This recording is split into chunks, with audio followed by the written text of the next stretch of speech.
Hey, what's up, Super Dads?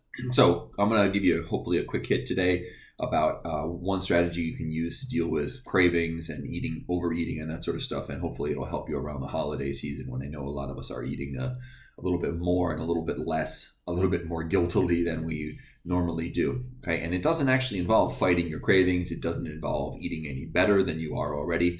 And this strategy is based on a principle called nutrient partitioning. Now, nutrient partitioning is essentially the way that your body determines where it's going to send the nutrients that you take in, regardless of whether they're fats or carbs or proteins or whatever it is. And you can actually give directions to your body about where to send those nutrients, right?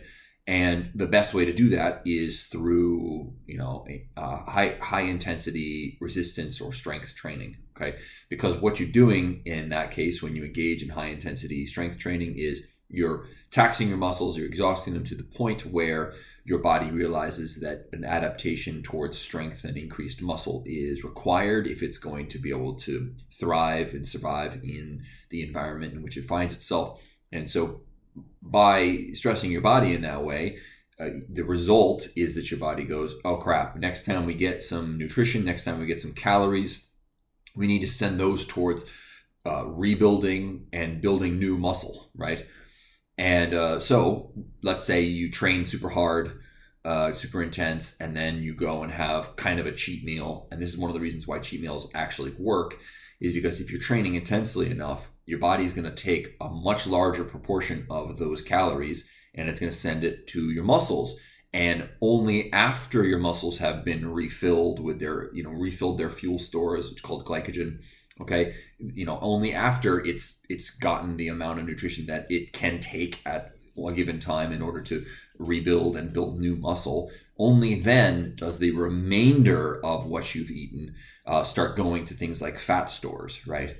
Whereas if you hadn't engaged in an intense enough resistance training session, then your body wouldn't have gotten that directive from you, and it would basically, in lieu of a directive, it would just say, well, the sort of catch-all place that we send calories is to store energy in case there's a famine. And what is that? That's fat. That's body fat. That's what it is. It's your stores of energy for use in a time of famine, as opposed to for use in doing work like muscular work.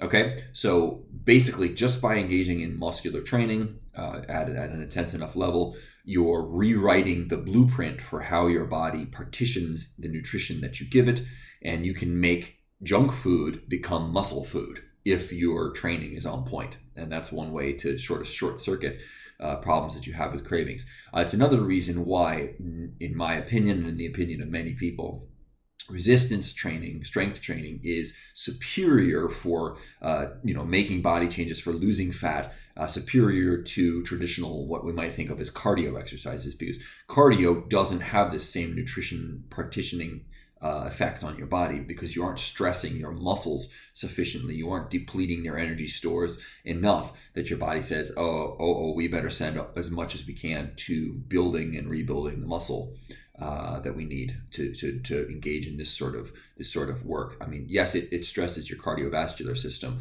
through the medium of your muscles, through the pathway of your muscles, but your muscles themselves aren't stressed enough to trigger this nutrient partitioning effect.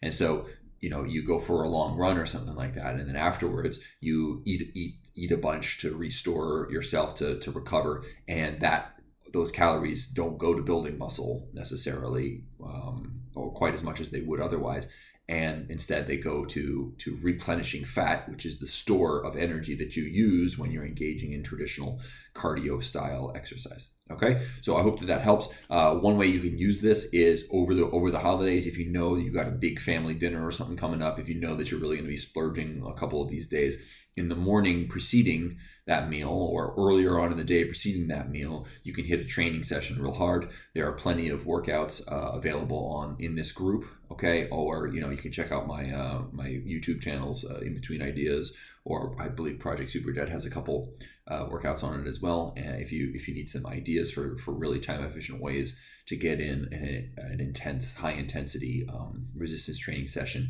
even when the family's around, even when you're watching the kids, even when you're preparing for holiday meals and all that kind of stuff, and you're super busy. So I hope that really helps you guys, or helps at least some, and enjoy the holidays.